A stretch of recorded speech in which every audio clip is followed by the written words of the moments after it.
Assalamualaikum warahmatullahi wabarakatuh. Perkenalkan, nama saya Ika Puspitasari dari jurusan Teknik Elektro, Prodi D4 Teknik Multimedia dan Jaringan.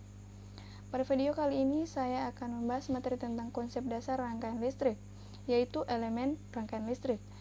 Sebelum kita masuk ke elemen rangkaian listrik, terlebih dahulu saya akan memaparkan apa itu rangkaian listrik.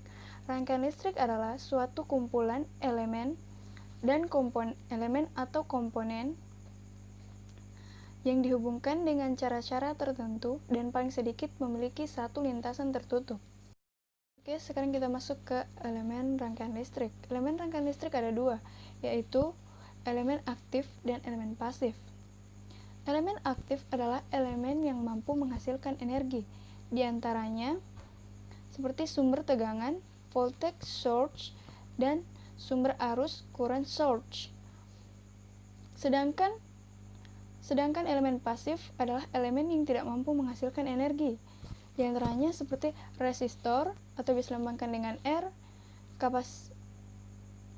resistor atau biasa dilambangkan dengan R, kapasitor dilambangkan dengan C, dan induktor yang dilambangkan dengan huruf L besar, huruf L kapital. Pertama, sumber tegangan.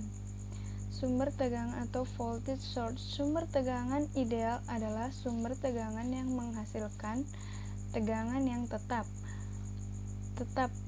tidak bergantung pada nilai arus yang mengalir pada tegangan tersebut, meskipun tegangan merupakan fungsi dari T. Sifat lain dari sumber tegangan ideal yaitu mempunyai nilai resistensi dalam RD sama dengan 0. Ada dua jenis sumber tegangan, yaitu sumber tegangan bebas dan sumber tegangan tidak bebas. Sumber tegangan bebas adalah sumber yang menghasilkan tegangan, tetapi mempunyai sifat khusus, yaitu harga tegangannya tidak bergantung pada harga tegangan atau arus lainnya. Artinya, nilai tersebut berasal dari sumber tegangan dia sendiri dan memiliki simbol seperti gambar di samping. Yang kedua, sumber tegangan tidak bebas, sumber tegangan tidak bebas memiliki sifat khusus, yaitu harga tegangannya bergantung pada harga tegangan atau arus lainnya, yang memiliki simbol seperti gambar yang ada di slide. Yang kedua, sumber arus atau current source. Sumber arus ideal adalah sumber arus yang menghasilkan arus yang tetap, tidak bergantung pada tegangan yang terdapat pada arus tersebut.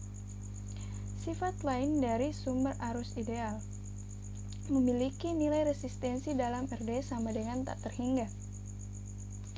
Ada dua jenis sumber arus dalam elemen aktif. Yang pertama, sumber arus bebas. Sumber arus bebas memiliki sifat khusus,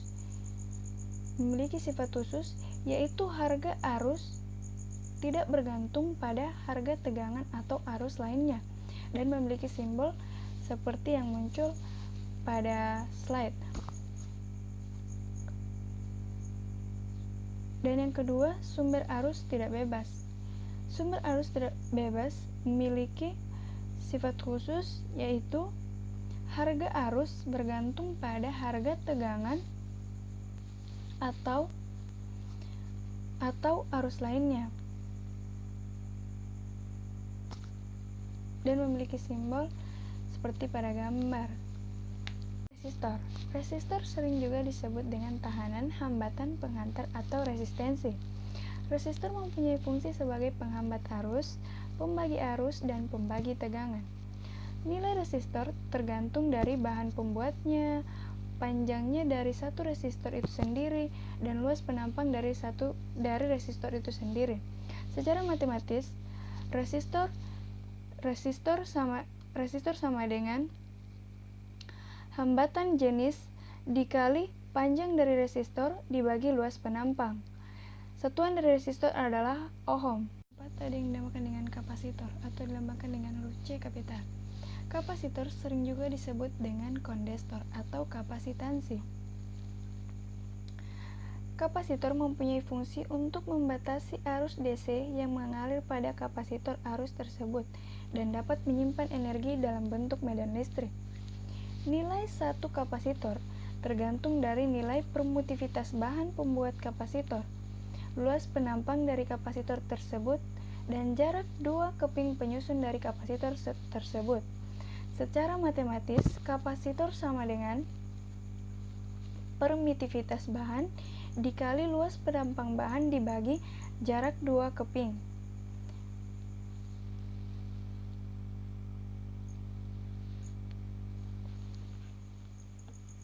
Satuan dari kapasitor adalah farad. Induktor adalah elemen dinamik yang berbasis pada variasi medan magnet yang ditimbulkan oleh arus. Pada kumparan dengan jumlah lilitan N dan dialiri arus sebesar IL, akan timbul fluksi magnet sebesar. Fluksi magnet sama dengan K konstanta dikali konstanta N dikali IL atau arus IL. Dengan K adalah suatu konstanta. Jika tidak ada kebocoran fluksi, fluksi ini akan memberikan fluksi lingkup sebesar delta sama dengan N fluksi sama dengan K konstanta N pangkat 2 dikali arus IL. Arus yang melalui konduktor itu dengan fluksi lingkup yang ditimbulkannya dinyatakan dengan suatu konstanta L, yang kita sebut induktansi induktor dengan satuannya Henry.